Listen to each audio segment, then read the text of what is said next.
Olá, lindeza! Tudo bem com você?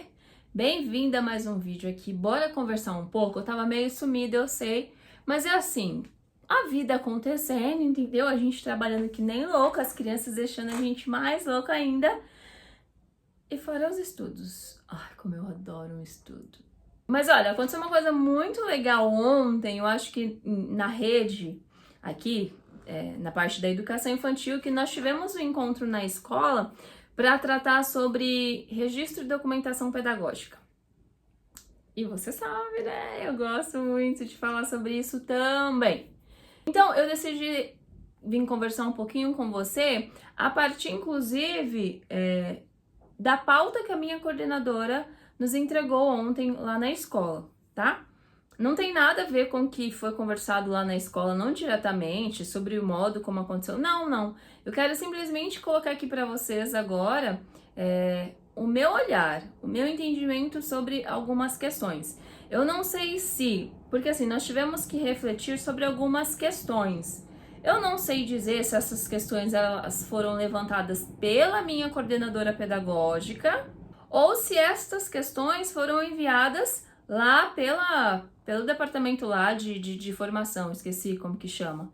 Enfim, mas eu quero conversar um pouquinho, tá? E aí a gente sempre vai trocando, sempre vai se aperfeiçoando conforme a gente vai trocando com os colegas e refletindo sobre. E esse é um primeiro passo interessante de se pensar. Dentro da sua unidade escolar, houve de fato reflexão, discussão sobre o assunto entre os profissionais ali inseridos? Porque não é simplesmente você reunir um grupo de professores e falar a eles sobre determinado assunto. Porque isso, a literatura, pesquisas já nos mostram que não é tão eficiente. A eficiência está de fato em conversarmos a respeito, refletirmos sobre e atrelarmos a nossa prática.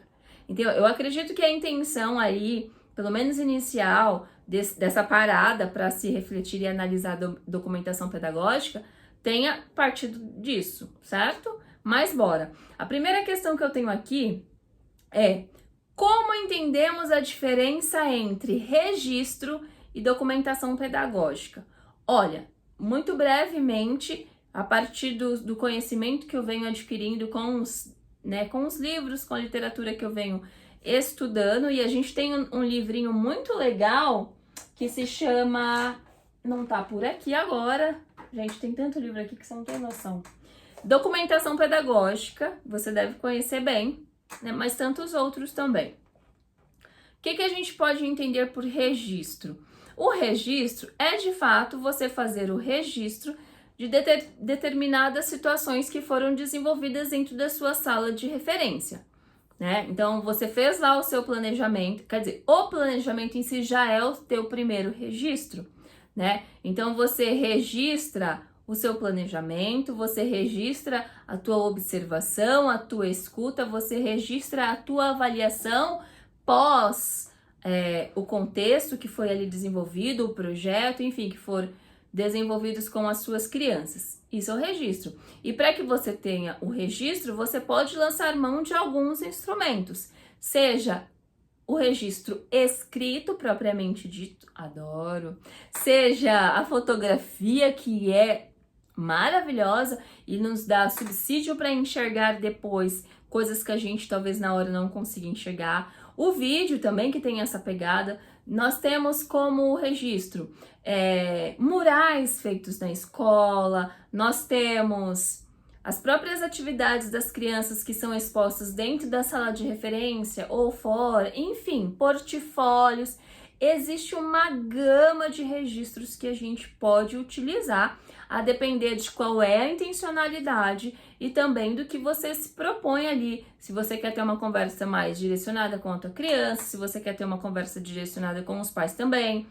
Um registro que a gente conhece muito bem é o diário de bordo. Não sei se o 6, eu acho que o 6 ainda não tem o SGP, então, portanto, é no caderno mesmo, mas a EMEI, nós já temos o diário de bordo no próprio sistema, então esse é um outro registro. A gente tem o relatório de desenvolvimento de aprendizagem individual das crianças, então, tudo isso é considerado registro. Quando a gente pega a junção de todos esses registros, a gente tem uma documentação pedagógica. Então, se você parte da tua sala de referência, você tem a tua documentação pedagógica ali relacionada às suas crianças. Se você pensa na unidade escolar, essa unidade ela tem toda a sua documentação pedagógica, que ela parte do básico ali, que é da sala de referência, formação com professores e toda a documentação que existe dentro de uma unidade escolar. Então é isso. No geral, e assim, levando bem para o simplesão, você pode pensar que registro é algo individual, sei lá, um substantivo simples. E documentação pedagógica é um grupo, um total. Então, é um substantivo coletivo. Registro 1. Eu posso pegar o meu diário de bordo diário, de um dia. Eu tenho ali um registro, né? Eu posso pensar também no diário de bordo como um todo. Um registro. Agora, quando eu falo da junção de todos esses registros juntos, eu tenho uma documentação, certo? E não significa que a documentação pedagógica ela seja melhor ou, né, algo a mais. Não, ela é mais substancial porque ela tem uma variedade maior de escritos, certo? Mas o registro ali, o individual que vai acontecendo no dia a dia, por exemplo, a agenda, é tão importante quanto e que é caracterizado como uma documentação pedagógica, certo? Então, eu gostaria de trazer isso para você, para auxiliar de alguma maneira, caso for necessário. Lembrando que aqui a gente está fazendo trocas e eu tento contribuir de alguma maneira e, claro, você contribui comigo quando me permite fazer isso que eu estou fazendo, que é compartilhar com você o meu conhecimento. Eu já falei para vocês e eu sempre vou repetir. Para eu aprender, eu preciso estar com vocês. E como eu quero aprender, querida, eu vou sempre aparecer por aqui, viu? Se você não está, aproveita já. Se você não está inscrito no canal, poxa, agora é a hora! Inscreva-se, não esqueça de ativar a notificação para que você possa ser notificado do próximo ou próximos vídeos que sairão por aqui. Pode ser que demore, pode ser que saia um atrás do outro, porque a vida é assim. É a vida, entendeu? Segunda pergunta, como organizamos os registros para que se tornem uma documentação pedagógica? É isso que eu acabei de falar para vocês, né? Pensando ali em uma sala, na sala de referência, então você enquanto professora, você tem a tua documentação pedagógica porque você trabalha com alguns tipos, aqueles que mais favorecem ali o teu objetivo, a tua intencionalidade. Se você está no papel, na função de coordenador, coordenadora pedagógica, você vai organizar de outra maneira, porque você passa a lidar com outro tipo de registro, como por exemplo, o registro das formações, então as atas, enfim, né? Então, você parte do micro, vai juntando até formar o macro, que é a composição e o que vai tornar-se em documentação pedagógica. Como decidir o que escrever, registrar? Isso é muito interessante, muito legal, né? Porque a gente precisa parar e entender o que é o registro de fato, certo? Porque às vezes a gente pode pensar que, olha, o meu registro é só o planejar. Eu vou partir da escuta das minhas crianças, dos interesses delas e vou planejar. Isso é o seu registro. Primeira etapa, planejamento, certo? Mas depois que a gente planejou, a gente precisa aplicar aquilo que foi planejado, não é? Beleza. Depois que a gente aplicou, a gente precisa ir para a segunda etapa, que é a avaliação daquele momento vivenciado, não é a avaliação da sua criança, mas de como se deu a aprendizagem dessa criança.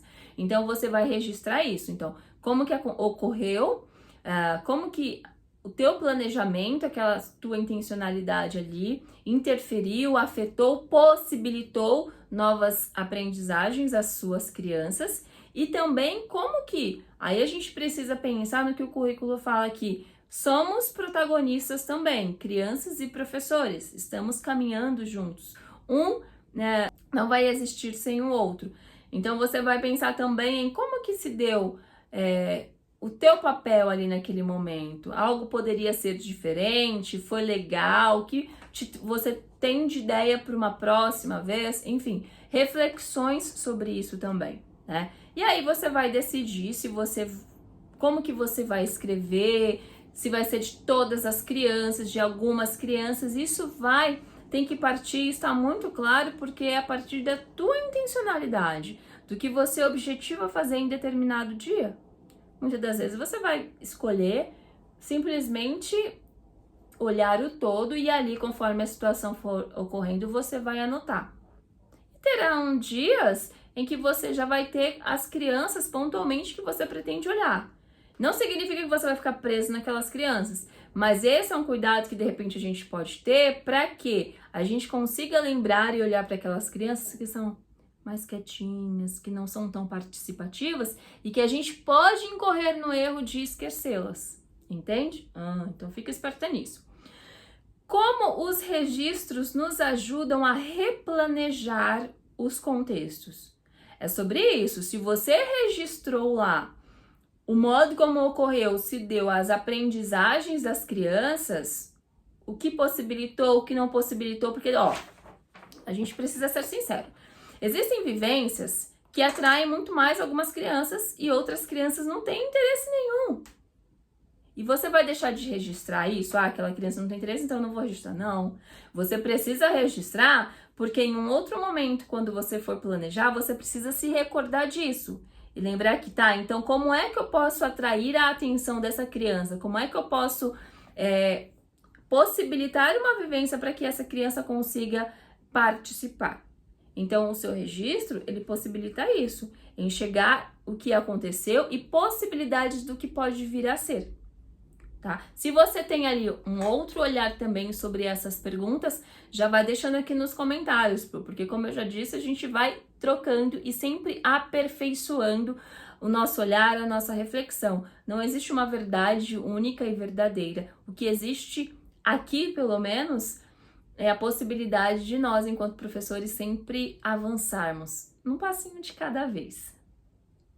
A partir da organização dos tempos, espaços, materialidades, interações e narrativas, como eleger um foco de observação e registro? Isso vai depender da tua intencionalidade. A gente sempre vai partir da intencionalidade, né? Agora, é muito legal porque, assim, quando a gente fala em organização de tempos, espaços, materialidades, interações e narrativas, é muito legal e isso a gente inclusive conversou lá na escola no grupo que eu estava.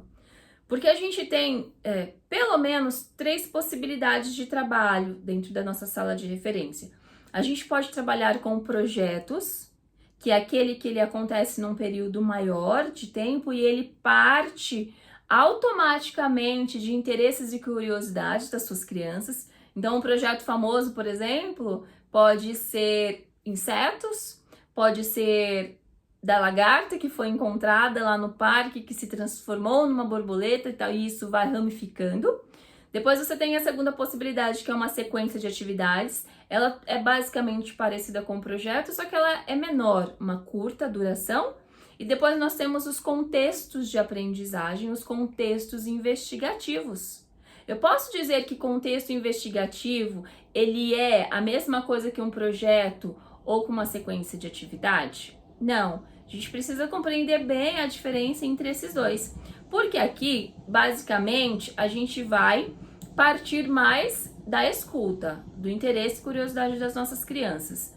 Já aqui, a gente vai propor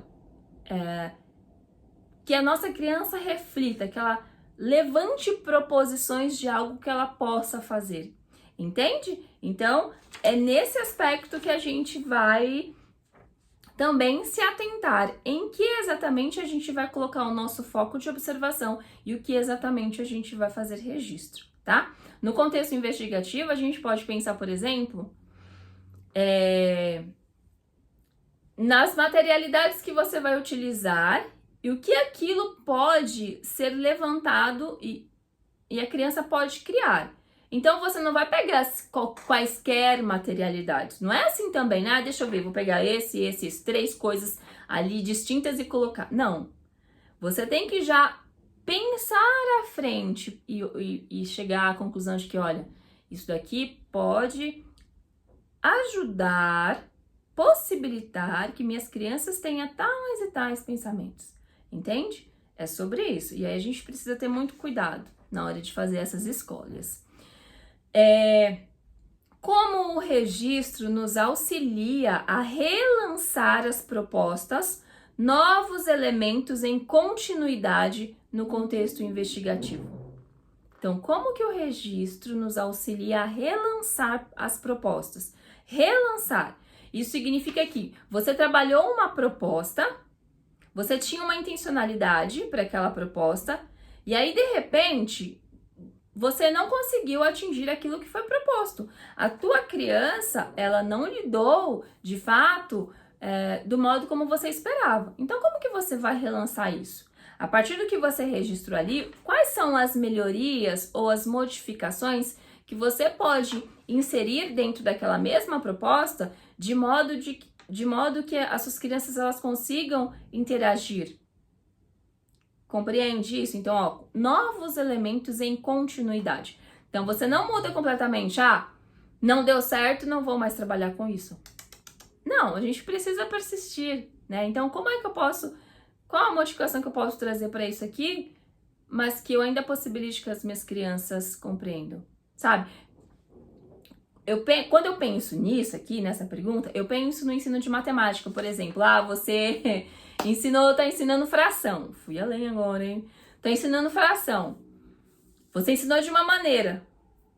10% apenas da... Nossa, eu fui... 50% apenas da tua turma aprendeu daquela maneira a fração. Então, as outras 50% que não aprendeu, culpa é deles? Eles não vão aprender mais? Então, bola pra frente, próximo assunto. É igual as escolas particulares que usam muito isso, né? Aula dada, matéria dada, uma coisa assim, nem lembro qual que é esse jargão. Não é isso. Se só 50% aprendeu e 50% não aprendeu, tá. Como que eu posso mudar aqui a situação para eu ainda conseguir trabalhar a fração e esse 50% que não aprendeu conseguir entender? Entende? É sobre isso. Com os contextos investigativos, ele vai acontecer basicamente a mesma coisa. Porque tem uma intencionalidade sempre, um objetivo a ser alcançado sempre. E aí a gente vai fazendo proposições também, a partir do modo como as crianças se relacionam e interagem com aquilo que foi proposto.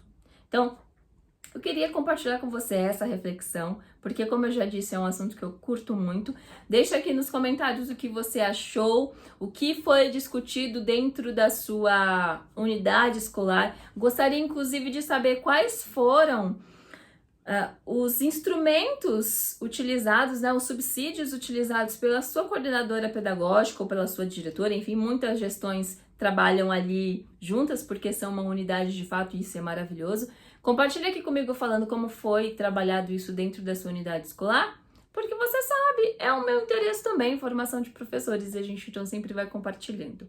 Se você achou legal, já deixa o seu like, compartilha sempre com a coleguinha, porque esse assunto, ele sempre vai ser tratado, porque ele é de fato muito importante. Sempre passa alguma informação que a gente perde e que é extremamente importante, porque, mais uma vez, registro é importante para o nosso fazer pedagógico e para que nós consigamos atingir as nossas crianças e possibilitar a elas o melhor desenvolvimento possível. Já se inscreva, deixa o seu like, compartilha com um colega. Se você ainda não me segue lá no Instagram, @LilaLibor. Eu espero muitíssimo por te encontrar no próximo vídeo. Até mais, um beijo, tchau!